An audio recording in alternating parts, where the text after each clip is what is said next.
Se você já achou aí 2 Crônicas, eu quero que você esteja com o seu coração focado aí, porque Deus vai, eu creio que Deus vai falar de forma muito preciosa ao seu coração. Então, olha, não deixa que distrações roube, tire seu foco agora. Se concentra aí, coloca toda a sua atenção nesse momento. Não esteja aqui nesse momento só presente no seu corpo físico, mas que o seu coração, sua mente esteja aqui agora, que você esteja com o seu coração aberto para receber aquilo que Deus vai falar com a igreja dele nessa noite. Então, foco aí. A gente vai fazer uma leitura um pouco longa, vamos ler do versículo 1 até o versículo 30. Vamos ler 30 versículos. Então, eu já quero que você fique ligado, porque você já vai entendendo a história a partir da leitura que nós vamos fazer aqui, já para você compreender aquilo que Deus quer entregar ao nosso coração. Então, 2 Crônicas, capítulo 20, a partir do versículo 1, você encontrou aí? Pode dizer um amém? Amém. Então, vamos lá. 2 Crônicas, capítulo 20, versículo 1 diz assim: Depois disso, os filhos de Moabe e os filhos de Amon, com alguns dos meunitas, vieram para fazer guerra contra Josafá. Então vieram alguns que avisaram Josafá, dizendo: uma grande multidão está vindo contra Judá, do outro lado do Mar Morto, da Síria. Eis que eles já estão em Hazazon Tamar, que é em Gedi. Então Josafá teve medo e decidiu fazer o quê? Buscar o Senhor. E proclamou um jejum em todo Judá. Judá se congregou para pedir socorro ao Senhor. Também de todas as cidades de Judá veio gente para buscar o Senhor. Josafá pôs-se em pé na congregação de Judá e de Jerusalém, na casa do Senhor, diante do pátio novo, e disse: ó Senhor, Deus de nossos pais, não és tu Deus dos céus? Não és tu que dominas sobre todos os reinos dos povos? Na tua mão está a força e o poder, e não há quem te possa resistir. Ó nosso Deus, acaso não expulsaste os moradores desta terra de diante do teu povo de Israel, e não adeste para sempre a posteridade de Abraão, teu amigo? Eles têm morado nela e nela edificaram um santuário ao teu nome, dizendo: se algum mal nos sobrevier, espada, juízo, peste ou fome, nós nos apresentaremos diante deste templo e diante de ti, pois o teu nome está neste templo, e clamaremos a ti na nossa angústia. Tu nos ouvirás e livrarás. E agora, eis que os filhos de Amon e de Moabe, e os do monte Seir, cujas terras não permitiste a Israel invadir, quando vinham da terra do Egito, mas deles se desviaram e não os destruíram. Eis que eles estão nos recompensando assim, estão vindo para nos expulsar da tua propriedade, que nos deste em herança. Ó nosso Deus, acaso não executarás o teu juízo contra eles? Porque em nós não há força para resistirmos a essa grande multidão que vem contra nós. Não sabemos o que fazer, mas os nossos olhos estão postos em ti. Todos os homens de Judá estavam em pé diante do Senhor, com as suas crianças, as suas mulheres e os seus filhos. Então, no meio da congregação, o Espírito do Senhor veio sobre Jaaziel, filho de Zacarias, filho de Benaia, filho de Jeiel, filho de Matanias, levita, filho de Asaf. Jaziel disse: escutem com atenção todo o Judá, moradores de Jerusalém e rei Josafá. Assim diz o Senhor: não tenham medo, nem se assustem por causa desta grande multidão, pois esta batalha não é de vocês, mas de Deus. Amanhã vocês irão ao encontro deles. Eis que eles virão pela ladeira de Ziz, e vocês os encontrarão no fim do vale, em frente do deserto de Jeruel. Neste encontro, vocês não precisarão lutar. Tomem posição, fiquem parados e vejam a salvação que o Senhor lhes dará, ó Judá e Jerusalém. Não tenham medo, nem se assustem.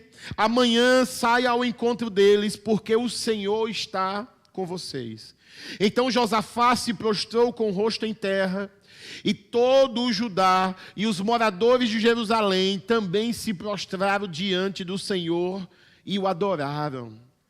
Os levitas, dos filhos dos coatitas e dos coraitas, se levantaram para louvar o Senhor, Deus de Israel, em voz bem alta. Na manhã seguinte, levantaram cedo e foram para o deserto de Tecoa. Ao saírem, Josafá se pôs em pé e disse: escutem, povo de Judá e moradores de Jerusalém, creiam no Senhor, seu Deus, e vocês estarão seguros. Creiam nos profetas do Senhor, e vocês serão bem-sucedidos. Depois de se aconselhar com o povo, Josafá designou os que deveriam cantar ao Senhor, vestidos de ornamentos sagrados e marchando à frente do exército, deveriam louvar a Deus dizendo: deem graças ao Senhor, porque a sua misericórdia dura para sempre. No momento em que eles começaram a cantar e a dar louvores ao Senhor e dar louvores, o Senhor pôs emboscadas contra os filhos de Amon e de Moabe, e os do monte Seir que vieram contra Judá, e foram derrotados. Porque os filhos de Amon e de Moabe se levantaram contra os moradores do monte Seir, para os destruir e exterminar. E quando eles tinham acabado com os moradores de Seir, atacaram e destruíram-se uns aos outros. Quando os homens de Judá chegaram a um lugar alto, de onde se pode olhar para o deserto, procuraram ver a multidão, e eis que somente avistaram cadáveres estendidos no chão. Não havia nenhum sobrevivente. Josafá e o seu povo foram saquear os despojos e acharam entre os cadáveres riquezas em abundância e objetos preciosos. Pegaram para si mais do que podiam levar e gastaram 3 dias para saquear o despojo, de tanto que havia. No 4º dia, eles se reuniram no vale de Beraca, onde louvaram o Senhor. Por isso, aquele lugar é chamado de Vale de Beraca até os dias de hoje.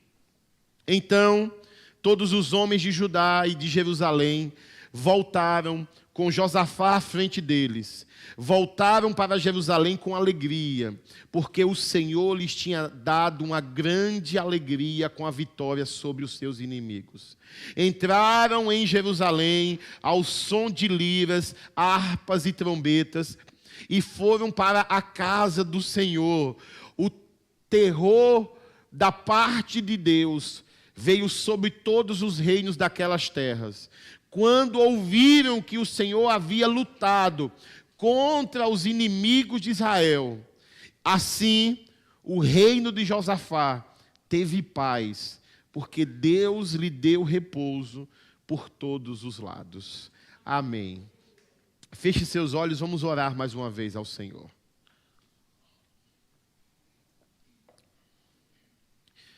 Pai, nós estamos diante das Sagradas Escrituras E nós cremos que o Senhor fala por meio das Sagradas Escrituras.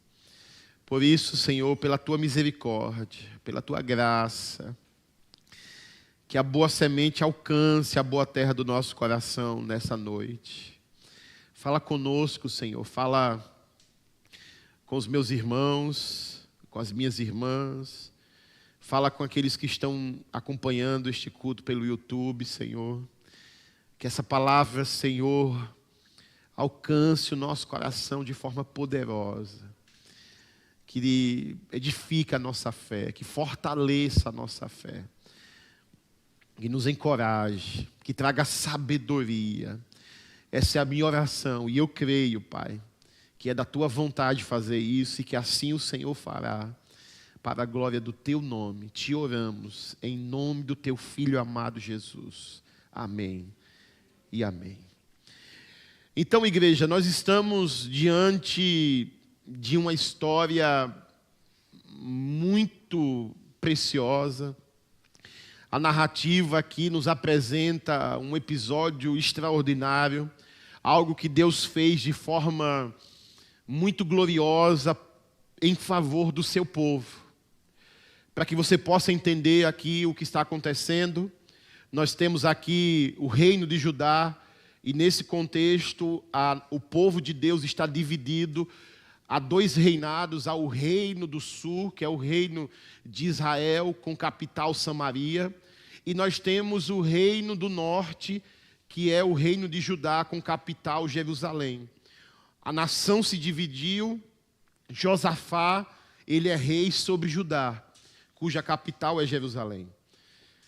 E sobre especificamente Judá, 3 povos muito poderosos se reuniram para marchar contra o povo de Judá.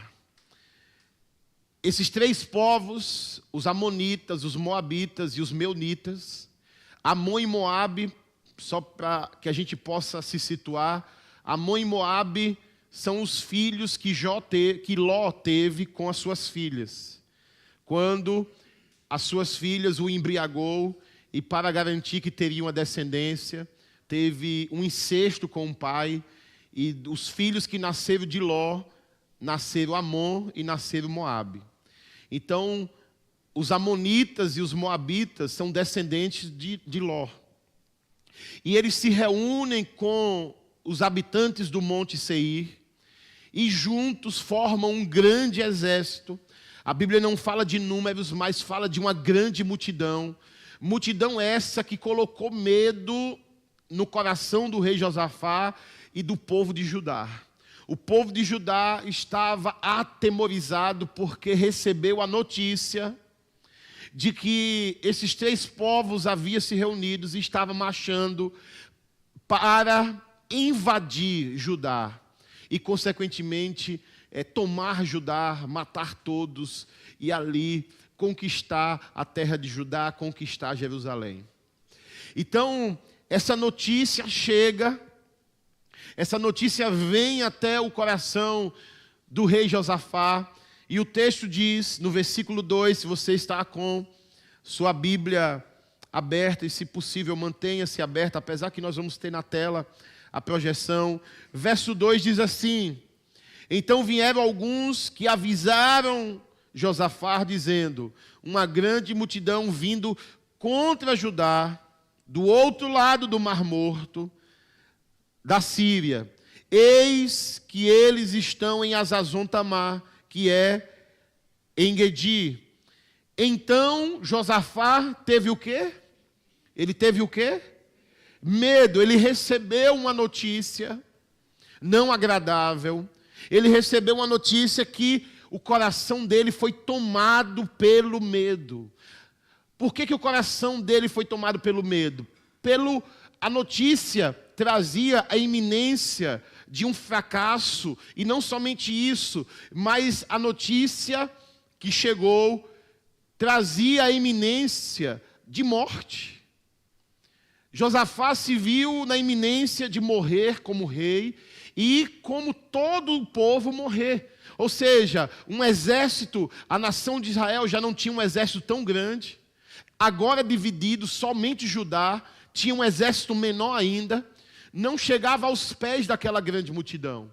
Então Josafá fez aquela conta rápida que eu e você, todos nós faríamos. Ele disse, olha, olhando para a quantidade de homens que nós temos no nosso exército, e olhando para essa multidão, o fracasso é certo.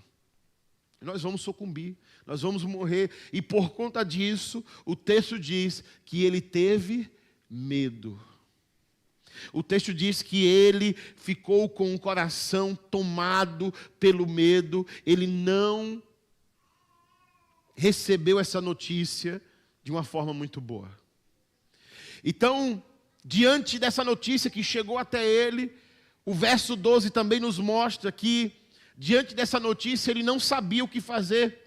Venha comigo para o verso 12, diz assim, olha, verso 12, ó nosso Deus, acaso não executarás o teu juízo contra eles? Porque em nós não há força para resistirmos a essa grande multidão. Veja, ele reconhece, ele diz, olha, eu não tenho como resistir a essa grande multidão, a gente, o nosso exército, não tem como resistir. Ele reconheceu que aquilo estava fora do seu controle, fora do seu domínio, está fora da sua capacidade de resolver. Ele diz, olha, a gente não tem como lidar com isso, a gente não tem capacidade de dar uma resposta a isso. Ele está reconhecendo a impotência dele e do povo diante desse exército numeroso que marchava contra eles. E aí ele continua dizendo, porque em nós não há força para resistirmos a essa grande multidão que vem contra nós. Aí presta atenção agora, ele diz assim, não sabemos o que fazer. Não sabemos o que fazer. Ele reconheceu diante do Senhor, ele disse, olha, eu não sei o que fazer, Senhor. Nós não sabemos o que nós vamos fazer agora. E quantos de nós passamos por circunstâncias parecidas?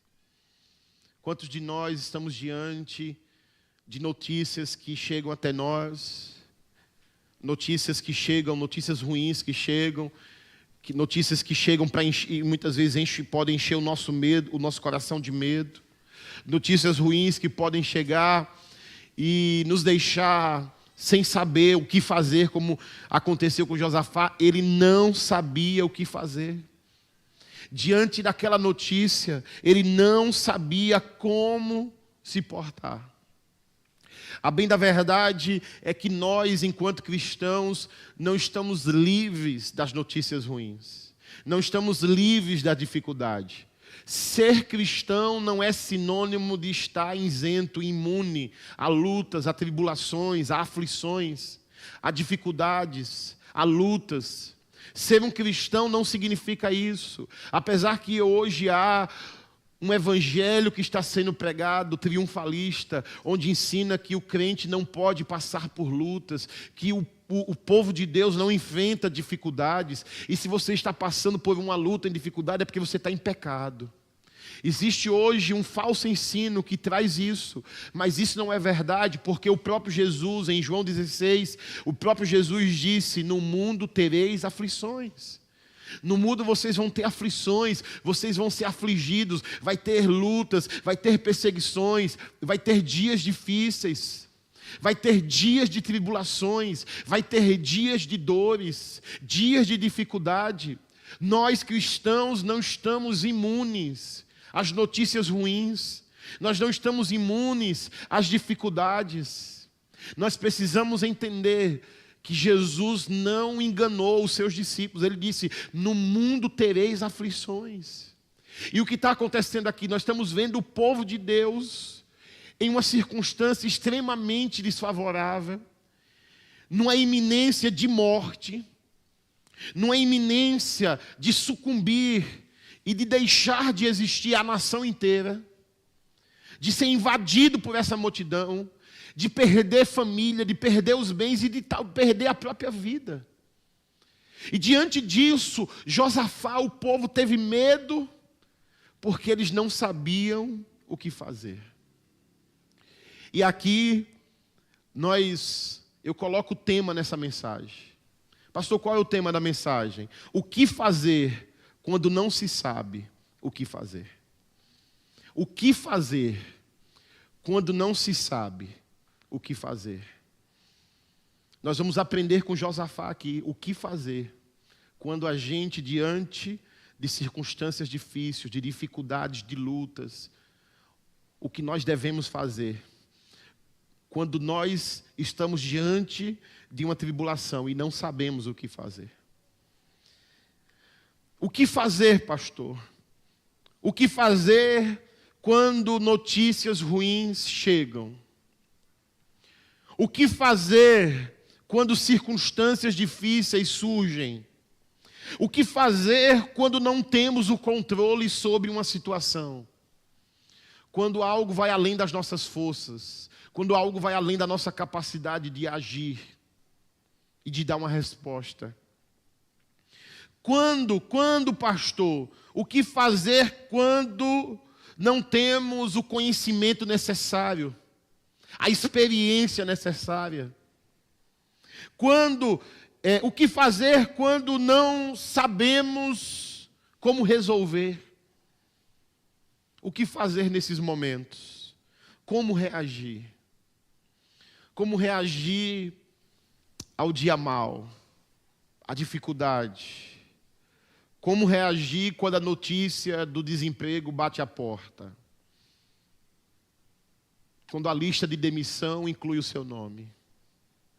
Como reagir quando você está diante de um grande prejuízo financeiro? Como reagir quando se está diante da notícia de uma doença grave? Como reagir diante a perseguições? Diante a injustiças que estamos sofrendo? Humilhações? Como reagir diante de problemas no casamento, na família? Pastor, o que fazer quando problemas surgem, quando dificuldades surgem? O que fazer? Como reagir? Eu pergunto, não para que você responda, mas para que você reflita. Eu pergunto, qual tem sido a sua reação diante das dificuldades? Qual tem sido a sua reação diante das notícias ruins que talvez alcançou e chegou até você? Qual tem sido a sua reação diante de tribulações que você tem passado? Como você tem reagido? Será que você tem ficado desesperado? Diante de notícias adversas, você tem perdido a esperança? Você tem perdido o equilíbrio e fica desesperado, toma atitudes inconsequentes, chuta o pau da barraca, como a gente diz no popular. Como você tem reagido a essas dificuldades? Talvez eu estou falando com pessoas, pastor, eu estou passando nesse momento na minha vida uma luta, uma dificuldade, um deserto. Eu estou, enfrentando nesse momento umas circunstâncias adversas. Eu pergunto, como você tem reagido a isso? Você tem ficado deprimido? Você tem se recolhido a uma tristeza aguda e profunda? E a sua vida tem se resumido a isso? Você tem ficado desanimado? Como você tem reagido às notícias ruins, às lutas e dificuldades? Vamos aprender com Josafá aqui nesse texto. O que nós devemos fazer quando diante de circunstâncias adversas, de lutas, a gente não sabe o que fazer. O que fazer, pastor? Primeira lição que a gente pode aprender com Josafá e com o povo de Judá. Versículo 3, venha comigo, verso 3. Diz assim, verso 3. Então Josafá teve medo e decidiu buscar o Senhor e proclamou um jejum em todo Judá. Judá se congregou para pedir socorro ao Senhor. Também de todas as cidades de Judá veio gente para buscar o Senhor. Pastor, o que fazer quando a gente não sabe o que fazer? O que fazer, pastor? Primeira lição que eu posso aprender aqui: buscar ao Senhor se consagrando. O texto diz que Josafá reuniu todo o povo e se pôs diante do Senhor para buscar a direção do Senhor. Eles foram diante do Senhor para consultar o Senhor, para saber do Senhor a direção que Deus ia dar, o entendimento que Deus ia dar para aquela situação. Primeira coisa que nós devemos fazer quando a gente está diante de uma adversidade e não sabe o que fazer, é a gente parar, orar para ouvir os céus, para a gente ouvir o Senhor. Agora perceba que o povo fez isso, Josafá e o povo fez isso, praticando o jejum. O texto diz que ele proclamou um jejum em todo o Judá. E por que o jejum, pastor? O jejum é um sacrifício para chamar a atenção de Deus, para Deus dizer assim, olha como esse povo é dedicado, esforçado, olha como esse povo está jejuando, eu vou decidir abençoá-los. Não, porque o jejum não é uma prática que compra a Deus, não é uma prática que nos faz merecer aquilo que Deus quer nos dar pelo seu amor e a sua bondade. O jejum, ele não é uma prática de barganha com Deus, de troca com Deus. Eu não jejuo para merecer de Deus algo, eu jejuo para estar sensível à voz de Deus. Porque o povo estava orando, pedindo a Deus uma direção. E eles queriam estar sensível para ouvir a Deus quando Deus falasse. E o jejum, ele tem esse propósito. E importa a gente falar sobre isso, porque a gente tem um conceito muito errado de jejum nos nossos dias. Porque a gente usa o jejum como uma ferramenta de barganha, de troca. E a gente diz, olha Deus, o Senhor está vendo como eu estou jejuando, veja como eu estou sendo aplicado, veja como eu estou merecendo, veja como eu estou fazendo tudo direitinho, o Senhor tem que me abençoar. Está errado pensar assim. Porque isso é tentar conquistar, pagar por aquilo que Deus nos dá de graça. O que recebemos da parte de Deus é favor de Deus. Nós servimos a um Deus que é bom. Nós servimos a um Deus amoroso. Nós servimos a um Deus generoso. Um Deus que sabe dar boas coisas aos seus filhos sem esperar em troca nada. Deus não precisa das nossas obras para nos abençoar, porque se assim fosse, irmãos, a gente estava perdido. Jejum não é para comprar de Deus, jejum é para nos tornar sensíveis. Por quê, pastor? Porque o jejum tem como principal propósito mortificar a nossa carne. O jejum tem como principal propósito fragilizar a nossa carne. Como, pastor? Fragiliza a nossa carne, negando a nossa carne o desejo mais primitivo que ela tem, que é o desejo de comer. O desejo mais primitivo que a nossa carne tem é a vontade de comer. E quando a gente está jejuando, a gente está intencionalmente dizendo à carne, não, eu não vou satisfazer o seu desejo. Nós estamos fragilizando para que a carne perca força dentro de nós. E essa carne fragilizada vai dar lugar ao espírito. E esse espírito que tem lugar e fortalecido vai estar sensível para ouvir a Deus. Esse é o propósito de jejuar, quando se está diante de uma adversidade. O jejum não é moeda de compra. A vitória que Deus quer te dar, você não pode pagar por ela. Não tem jejum, não tem oferta, não tem nada que você possa fazer. Porque Ele faz pelo seu amor e a sua bondade. O texto diz que ele foi consultar o Senhor com jejum.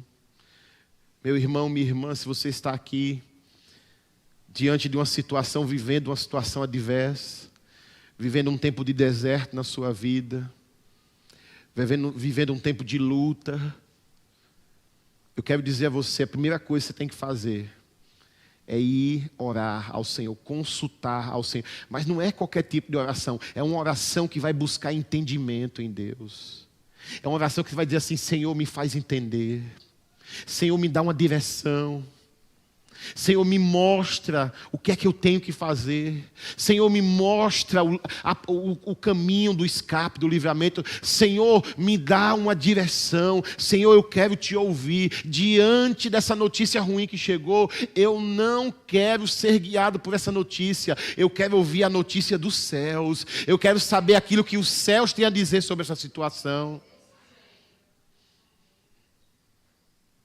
Escute, meu irmão. Se você está diante do médico, o médico vai fazer o trabalho dele, vai dar o diagnóstico. Mas escute, ele fez o papel dele.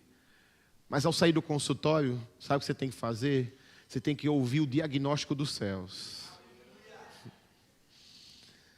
Sabe por quê? Porque quem tem a palavra final sobre a sua vida não é um médico, não é uma médica, é o Senhor.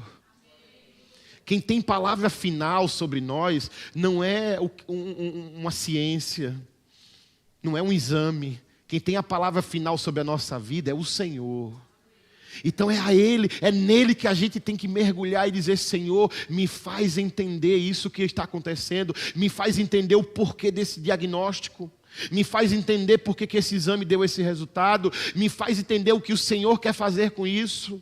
Me faz entender qual é a minha parte, me faz entender qual é o próximo passo, me faz entender o que eu devo fazer agora. Senhor, eu quero te ouvir, estou te buscando porque eu quero ouvir a tua direção, eu estou te consultando porque eu preciso da tua palavra, me dando discernimento, me dando clareza, para que eu veja e entenda essa situação como o Senhor está vendo. Aí a gente jejua para ficar mais sensível nesse período. E aí Jesus acrescentou mais uma prática. Mateus 6, além do jejum, Jesus ensina a prática da doação. Porque doar também mortifica a nossa carne. Sim ou não? Fazer doação mortifica. Por isso que Jesus, em Mateus 6, além do jejum e da oração, ele incluiu os atos de justiça, as esmolas. Então, se você quer matar sua carne, para deixar sua carne mais fragilizada e fortalecer-se no espírito, você precisa, além de passar um período dizendo não à sua vontade de comer, você também precisa passar um período abrindo o bolso e fazendo doação, porque são práticas que mortificam a nossa carne. Pastor, o que fazer quando não se sabe o que fazer? Consultar o Senhor, se consagrando e consultar o Senhor, buscar a direção dos céus, buscar o entendimento e o discernimento dos céus. Segunda lição que nós podemos aprender com Josafá e com o povo de Judá, versículo 6, verso 6, vem comigo. Verso 6, ele diz assim: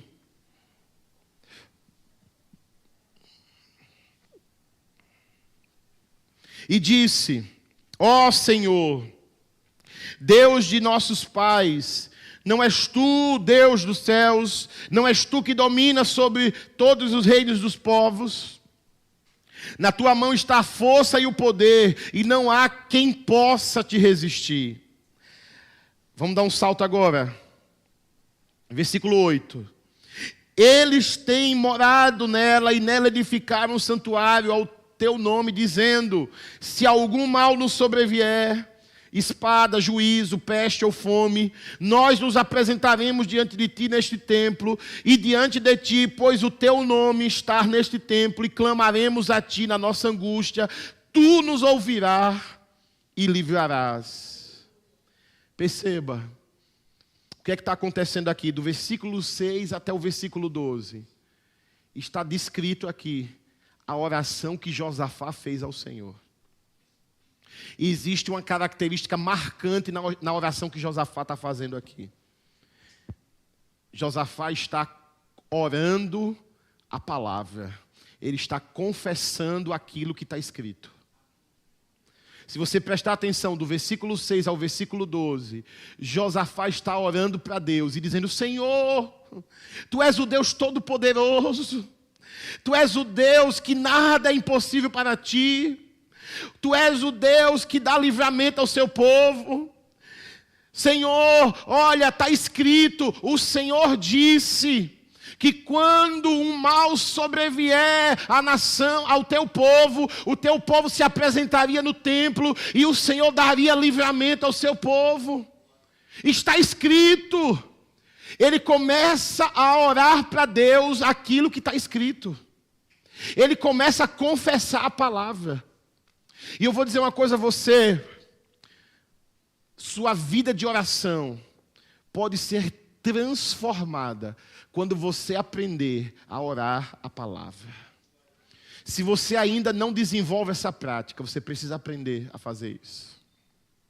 Vai ter um antes e um depois na sua vida de oração, quando você aprender a orar a palavra. Josafá está orando a Deus, mas ele não está fazendo qualquer tipo de oração. Ele não veio diante de Deus, por exemplo, existem muitas formas de orar, inclusive a forma errada. A gente pensa que toda oração é válida. Toda oração é válida? Não. A gente pode orar errado? Na maioria das vezes. Então não importa só orar. Eu preciso aprender a como orar. Por isso que os discípulos chegou para Jesus e disse: Mestre, ensina-nos a orar. Lucas capítulo 11. Mestre, ensina-nos a orar. Por quê? Porque eu posso orar e orar errado. Eu posso estar orando e orando da forma equivocada. Eu posso orar e ir para diante de Deus, levar o meu mimimi, me vitimizar diante de Deus. Oh, Senhor, o Senhor está vendo esse coitado aqui, sofredor. Ó céus, ó vida, ó azar. Nasci para sofrer. Senhor, ó, se vitimizando diante de Deus. Tentando mover o coração de Deus com lamentações vazias. Diga assim: fala, Deus. Vou até tomar água.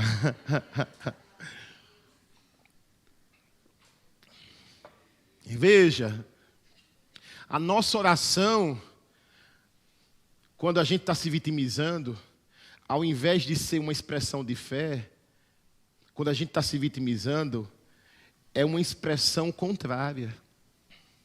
A gente está expressando a nossa incredulidade. Tem gente que ora, em vez de expressar fé, expressa incredulidade. Tem gente que vai orar e, em vez da oração expressar fé, expressar palavras de fé, está expressando vitimismo. Porque você está se vendo como Deus não te vê. Deus não te vê dessa forma. Eu fico imaginando Deus dizendo assim: meu Deus, já vem essa lamúria de novo, já vem esse negócio de novo aí. A mesma coisa, já vem de novo. Ai, irmãos, não basta orar. Tem que orar corretamente. Tem que orar de forma correta. E eu vou dizer uma coisa a você: não tem como você errar quando você ora a palavra. Não tem como, dificilmente você vai errar quando você decide orar a palavra. Por exemplo, vou dar um exemplo prático aqui, Salmo 23. Você pega o Salmo 23 e começa a ler: o Senhor é meu pastor, nada me faltará. Em pastos verdejantes me faz repousar. Guia-me pelas águas tranquilas por amor do teu nome. Aí você começa a ler isso.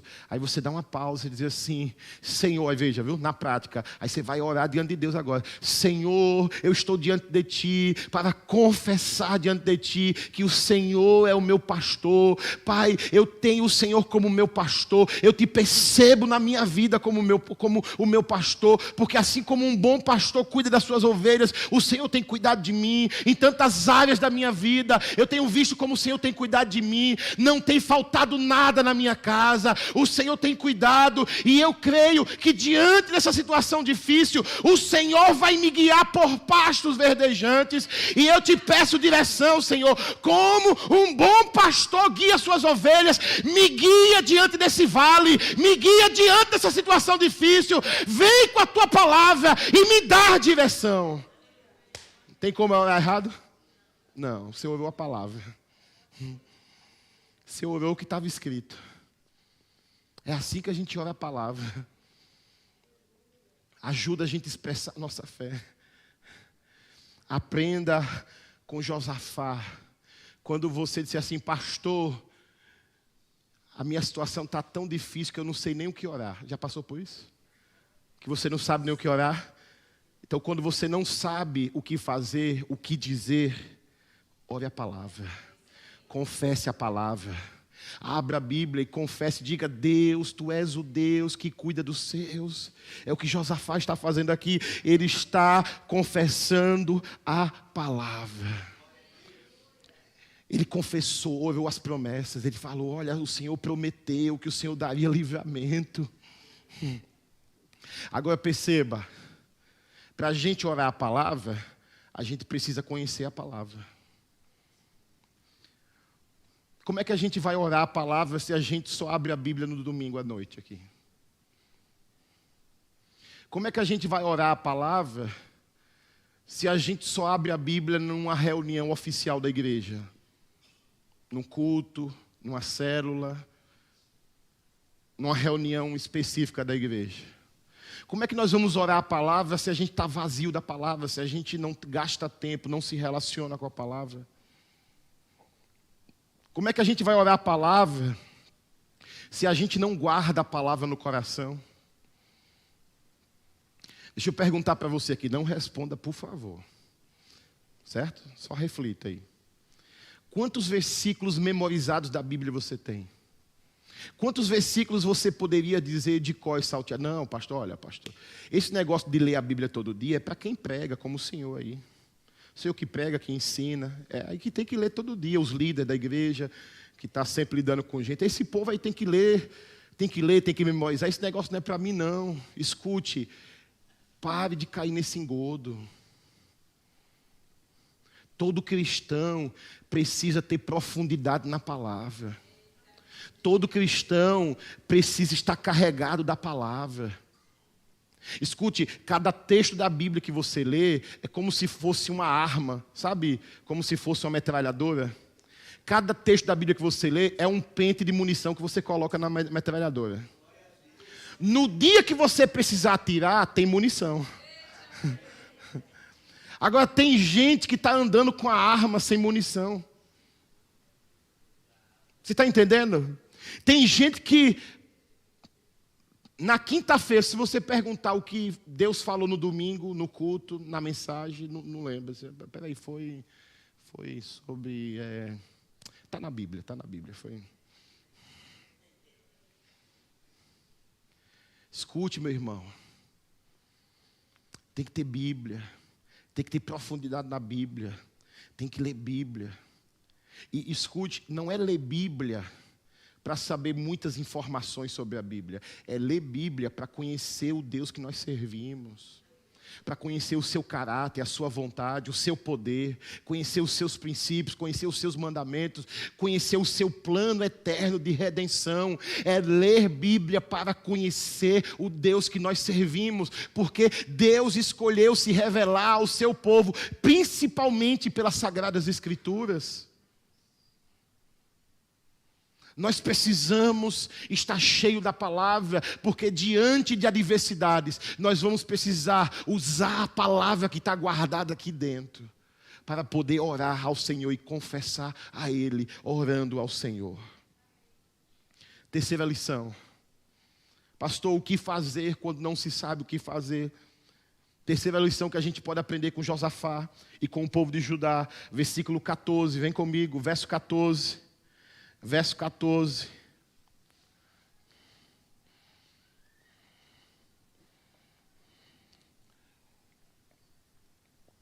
diz assim: então no meio da congregação, o Espírito do Senhor veio sobre Jaaziel, filho de Zacarias, filho de Benaia, filho de Jeiel, filho de Matanias, levita, filho dos filhos de Asaf. Jaaziel disse: escutem com atenção todo Judá, morador de Jerusalém, e rei Josafá. Assim diz o Senhor: não tenham medo nem se assustem por causa desta grande multidão, pois esta batalha não é de vocês, mas de Deus. Perceba, aí ele continua, verso 16, vem comigo. Olha o que ele diz: amanhã vocês irão ao encontro deles, eis que eles virão pela ladeira de Cis, e vocês os encontrarão no fim do vale, em frente ao deserto de Jeruel. Neste encontro vocês não precisarão lutar. Tomem o quê? Grife isso aí, olha. Tomem posição, fiquem parados e vejam a salvação que o Senhor lhes dará, ó Judá e Jerusalém. Terceira coisa que nós podemos aprender aqui, terceira lição: nós devemos ouvir e obedecer a palavra de Deus. A palavra de Deus visitou eles. Deus usou o profeta. De repente, né? Eu gosto disso porque as coisas de Deus é de repente. As coisas de Deus não tem horário marcado. Certo? Tem coisas que não dá para poder marcar horário com Deus. Marta e Maria quis marcar horário com Jesus. E elas acharam que Jesus tinha chegado atrasado, porque Lázaro já tinha morrido. Ô Senhor, se o Senhor tivesse chegado antes, Senhor, não deu, não foi Jesus, o Senhor se atrasou. Não, Jesus chegou na hora certa. Ele chegou na hora oportuna. Para a gente estava atrasado.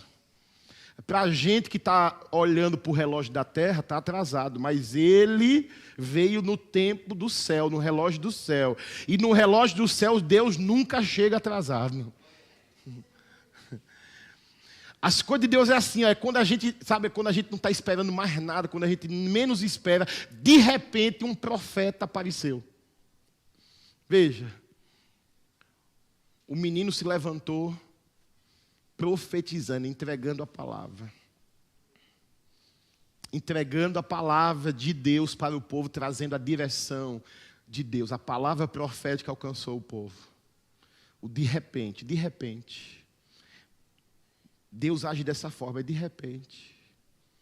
Por quê, pastor? Deus age de repente. Porque Deus usa os improváveis. Deus usa as pessoas improváveis. Deus é especialista em usar pessoas improváveis, circunstâncias improváveis, lugares improváveis, dias improváveis. Deus é especialista em usar.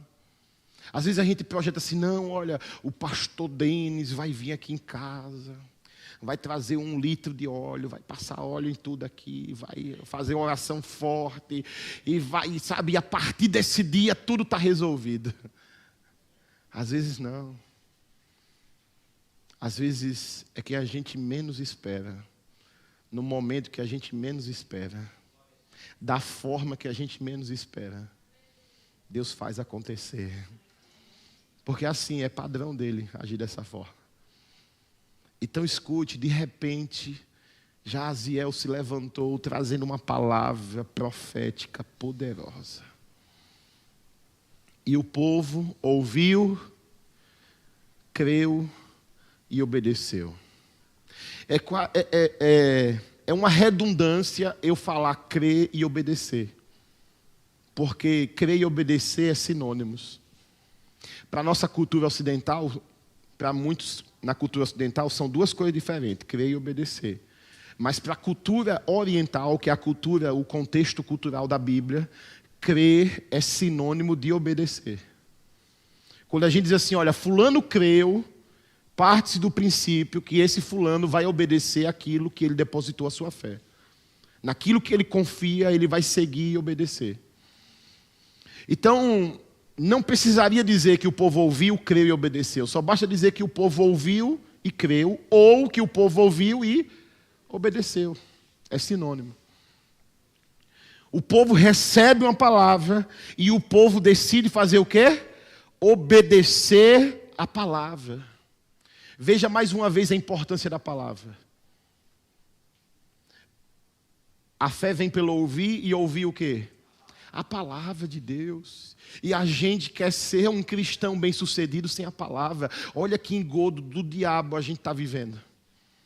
A gente acha que a gente pode ser bem-sucedido sem a palavra.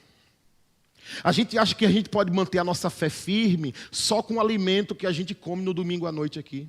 Você imagine, se você está comendo agora, veja, você está fazendo uma refeição agora, uma refeição até generosa, um banquete está sendo servido, você comeu bem, mas você só vai comer agora quinta-feira na célula.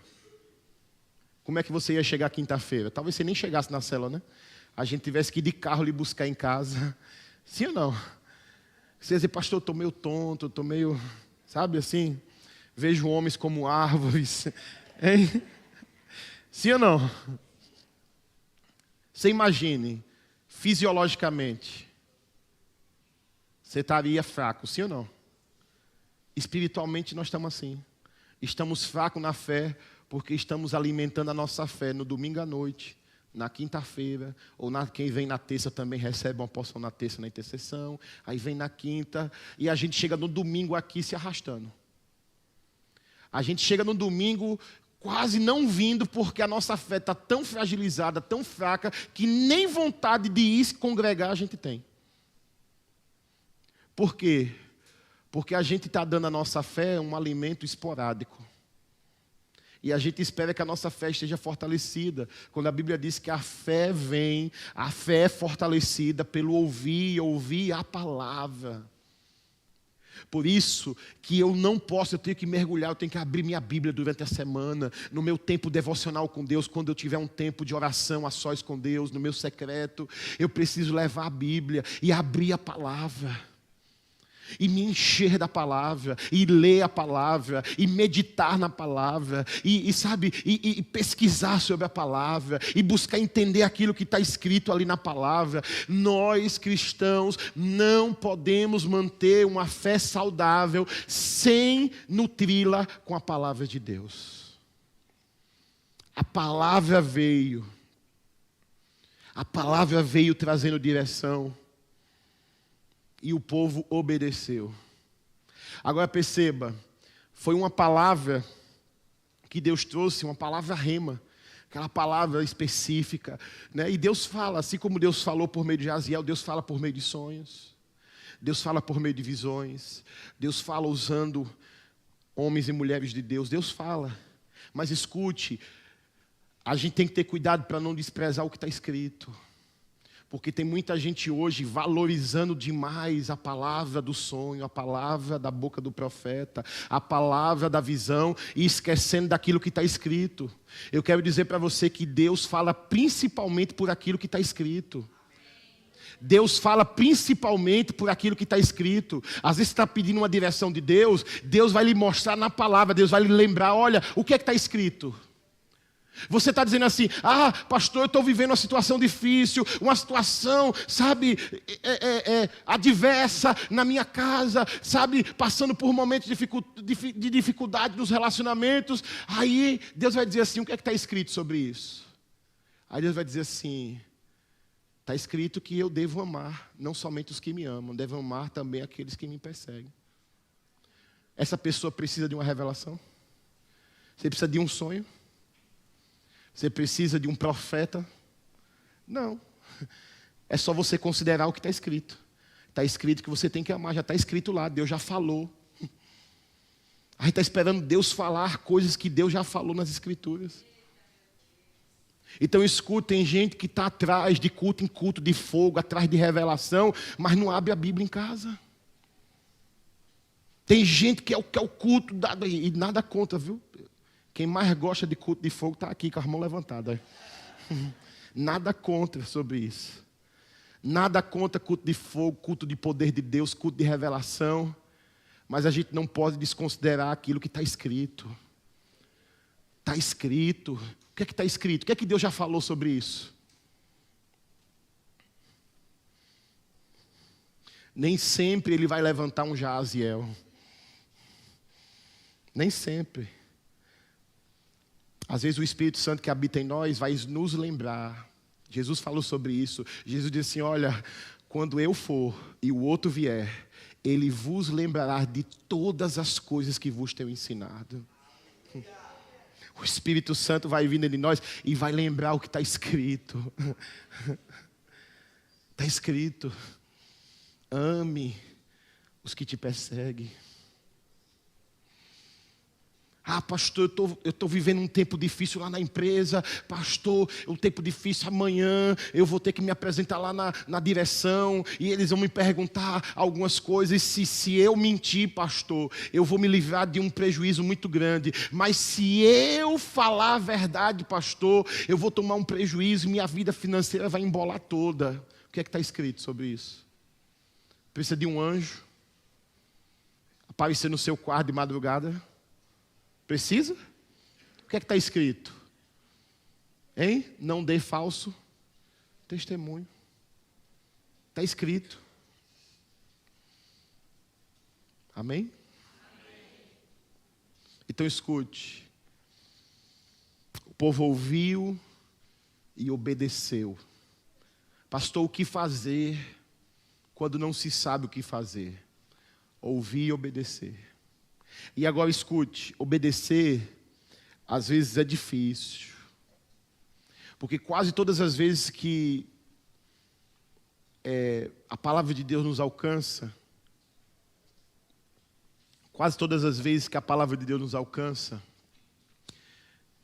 obedecer a Deus implica em correr riscos. Você pode puxar aí de Gênesis a Apocalipse, todos os homens e mulheres que obedeceram a Deus, para obedecer tinha que correr risco. Pode pegar de Noé, indo por Abraão, Isaac, Jacó, Moisés. Você pode ir por todos os grandes homens. Obedecer a Deus implicou em correr risco. Porque quando a palavra de Deus nos alcança, seguir a palavra de Deus, obedecer a palavra de Deus implica em correr risco. Deus chegou para Abraão e disse assim, Abraão, saia da casa do teu pai, do meio da parentela e vá para uma terra que eu vou te mostrar.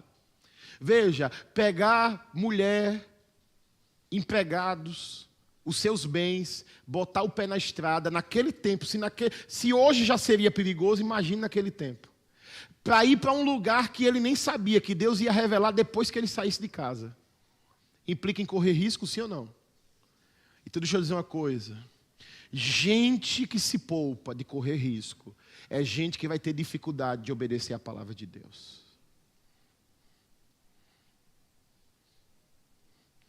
Veja, a palavra alcançou Josafá e o povo, sim ou não? Mas obedecer a Deus implicava em correr risco aqui? Sim, porque Deus disse assim, vocês vão se posicionar para a guerra. Vocês vão pegar a espada, vocês vão pegar escudo, você vai formar o pelotão, vocês vão se alinhar e vocês vão marchar para se encontrar com essa multidão que está vindo contra vocês. Veja, vocês não vão lutar, eu vou dar vitória, mas vocês vão ter que dar as caras lá.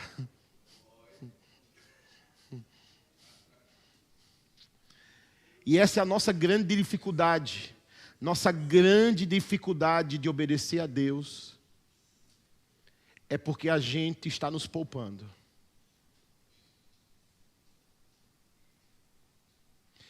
Está nos poupando de correr riscos. Gente que não quer sair da zona de segurança, gente que não quer sair da zona de comodidade, de conforto, dificilmente vai entrar no lugar que Deus tem para a vida delas. Tem que correr risco, irmãos. Veja, a gente está num culto aqui, aí Deus dá uma palavra de conhecimento para a gente entregar alguém. A gente corre o risco ou não? A gente corre o risco de fracassar, de não ser nada a ver. Da pessoa dizer assim, olha, você errou o endereço aí, viu? Não é aqui não. Da gente passar vergonha, sair corado vermelho, sim ou não? Hein? Uma palavra de conhecimento que Deus quer que a gente entregue a alguém, a gente corre risco. E se a gente se poupar, a gente desobedece. Então eu quero dizer para você nessa noite, pare de se poupar. Vamos sair da zona de segurança. Vamos sair da zona de conforto. Vou falar no popular, vamos meter as caras. Vamos para cima. Vamos se colocar no lugar de vulnerabilidade. Pastor, é muito vulnerável, escute, vamos nos colocar no lugar de vulnerabilidade. Deus disse assim, gente, olha, eu vou dar vitória a vocês, mas vocês vão ter que se colocar em vulnerabilidade. Vocês vão ter que marchar. Vocês vão ter que marchar em direção a esse exército numeroso. Vocês vão ter que botar as caras lá, na frente de batalha. Veja, vocês não vão precisar lutar, mas vocês vão chegar lá como se vocês fossem lutar. Obedecer a Deus implica em correr riscos. Mas o povo obedeceu. O povo confiou no que Deus disse. Deus disse que eu posso pular, que Ele vai me amparar. Então eu pulo. Deus disse que é para eu ir fazer, meter as caras, que Ele vai garantir. Então eu vou lá e meto as caras. Implica em correr riscos, obedecer a palavra de Deus. Quarta e última lição. Vamos dar o acabamento. Versículo 21, venha comigo, verso 21. Diz assim: depois de se aconselhar com o povo, Josafá designou os que deveriam cantar ao Senhor, vestidos de ornamentos sagrados e marchando à frente do exército, deveriam louvar a Deus dizendo: deem graças ao Senhor, porque a sua misericórdia dura para sempre. Eles se organizaram, montou o pelotão, pegou as armas, vestiu as armaduras, montou o pelotão para marchar, mas eles colocaram à frente os levitas, os coatitas, os coraitas, botou à frente, e à frente eles marcharam, mas à frente eles marcharam adorando a Deus.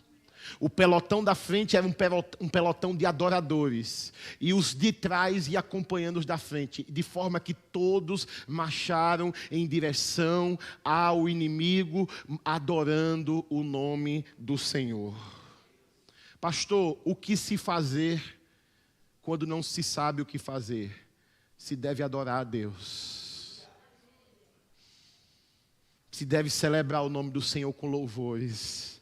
Se deve adorar a Deus, porque a adoração é uma das melhores armas de guerra que existe. Você está passando por lutas, adore, meu irmão. Você está passando por dificuldades, adore, abra sua boca, adore a Deus. O povo estava passando, talvez o dia mais tenso da nação de Judá era aquele. Eu imagino as mães vendo seus filhos indo para a guerra ali, sabe, debaixo de uma palavra de Deus. Eu vejo as mães olhando ali, esposas olhando os seus maridos indo para a guerra, dizendo: meu Deus, será que eles voltam? Será que como é que vai ser isso? Será que o que Deus falou por meio de Jaziel é verdade mesmo? Eu imagino a tensão no coração daqueles que ficaram em Judá e em Jerusalém, e os homens saindo, mas eles saíram num ambiente de muita tensão, mas eles estavam lá dizendo: deem graças ao Senhor, porque Ele é bom e a sua misericórdia dura para sempre. Em dia tensos, em dia que você achar que sua força é pequena, irmão, bote um vídeo no YouTube, bote um Spotify, bote um MP3, bote o que você tiver, um CD, um disco na vitrola, bote alguma coisa, bote uma música aí e adore ao Senhor. Adore, encontre uma canção que ajude você a expressar o seu coração, expressar a fé que está no seu coração. Bote aquela música e bote para repetir. Às vezes fica naquele repetir assim, que fica a mesma música 10 vezes cantando. Adore a Deus, meu irmão. Não despreze essa arma poderosa que está à nossa disposição. O povo partiu para a batalha, e a principal arma que o povo estava portando ali era a adoração. Eles tinham espadas, eles tinham escudos, eles tinham armaduras, mas a principal arma naquele dia era a adoração a Deus. Eu quero dizer para você, irmão, você pode ter, pastor, eu tenho recurso financeiro, eu tenho influência, eu tenho conhecidos, eu tenho, sabe, muitas coisas que eu posso fazer. Mas escute, principalmente o que você tem que fazer é adorar a Deus. Sabe por quê, irmãos? Adorar a Deus em circunstâncias como essa faz a gente celebrar a vitória antes que ela aconteça. Pergunte, qual é a principal festa do povo judeu? E também a principal festa que a igreja celebra. Qual é? Vamos lá? A Páscoa. A festa mais importante para os judeus e para os cristãos. Sim ou não?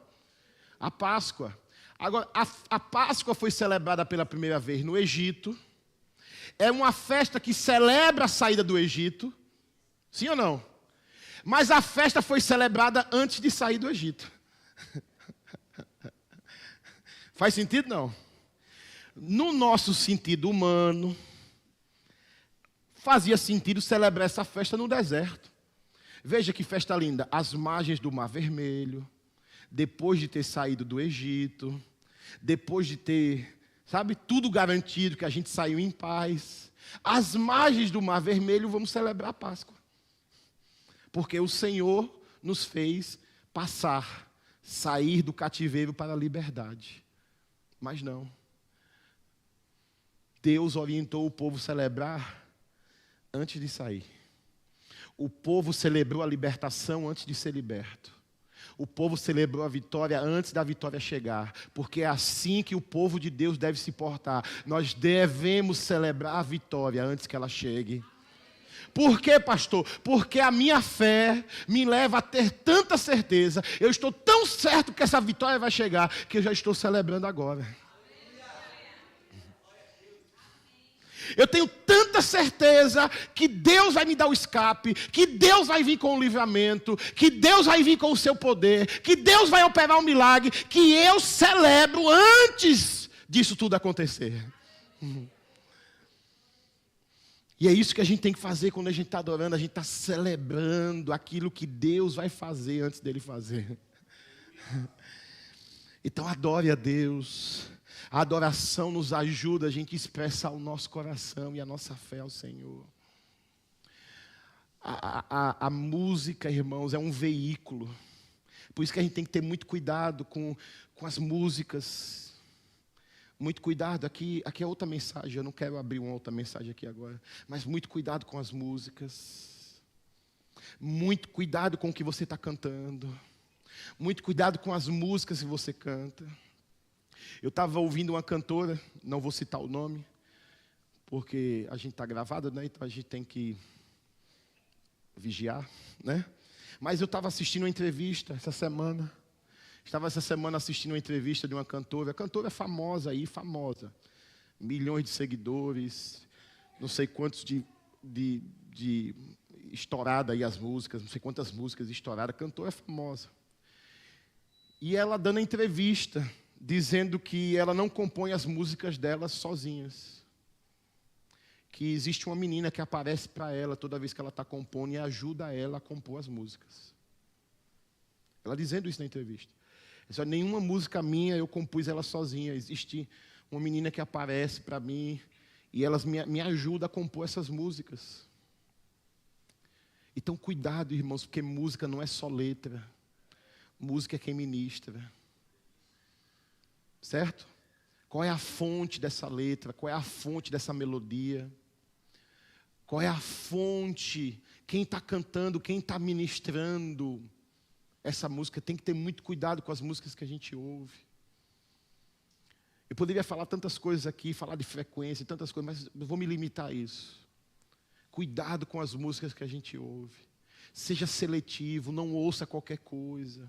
Seja criterioso, reflita sobre o que você está cantando. Até as músicas que têm um selo gospel, a gente tem que filtrar.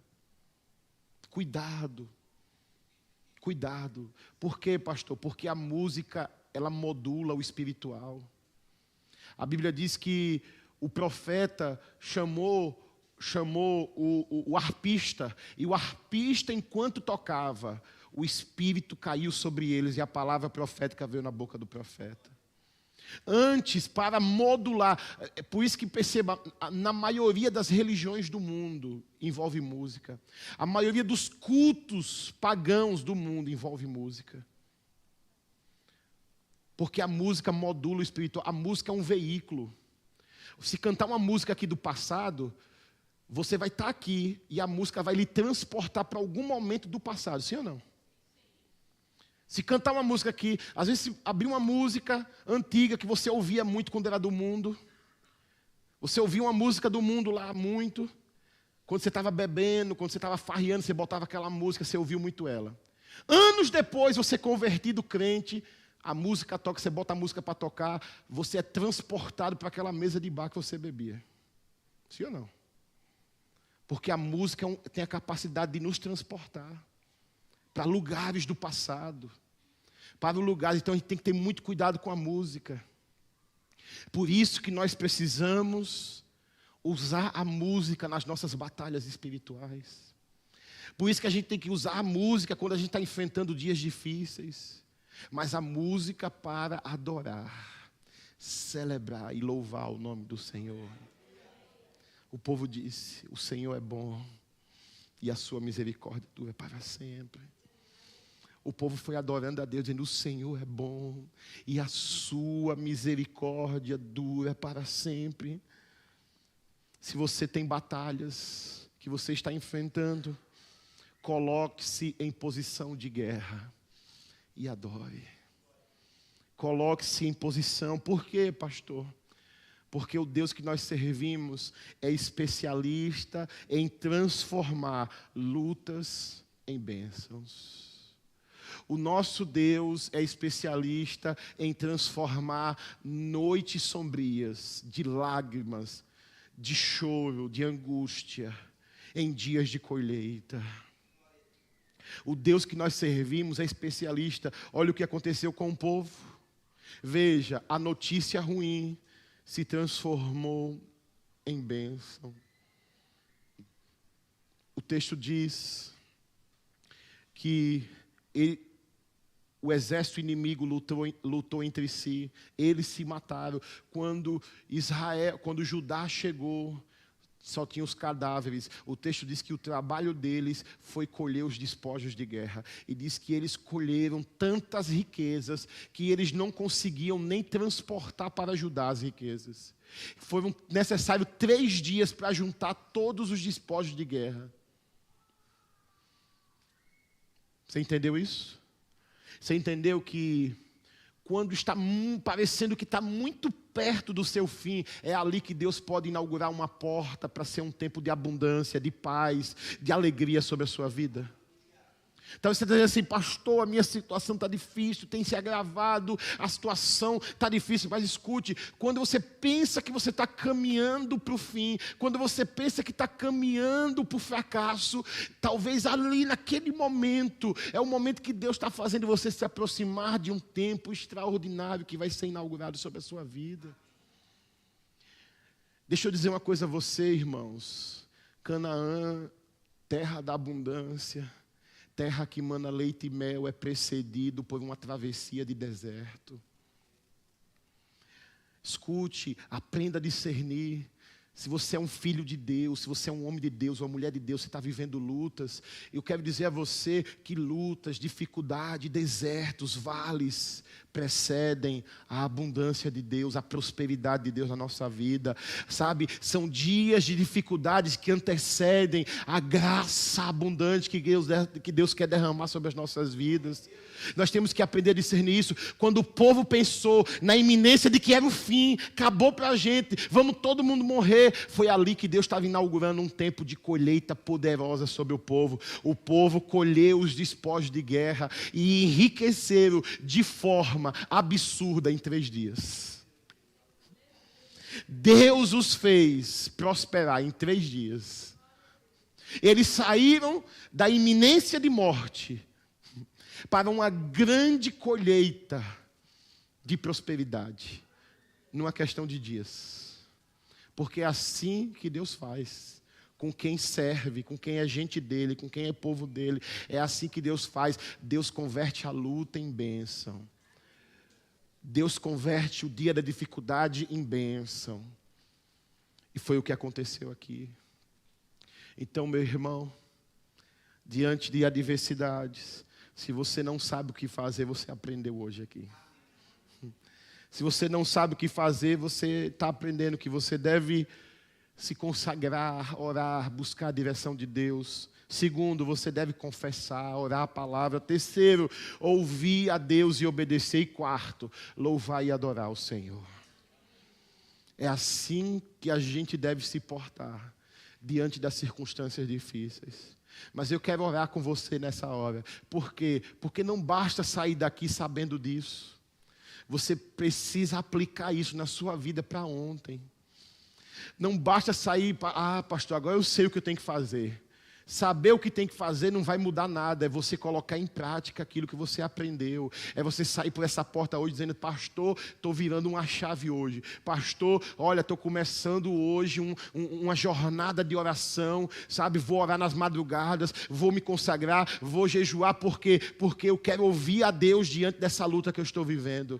Eu quero ouvir a direção de Deus. Pastor, olha, Deus já falou comigo, mas eu não quero correr risco e não estou obedecendo o que Deus falou. Mas hoje eu estou colocando o meu medo, eu estou colocando na cruz o meu medo e estou decidindo hoje obedecer a Deus. Vou correr o risco necessário, mas eu vou colocar em prática a palavra que Deus me deu.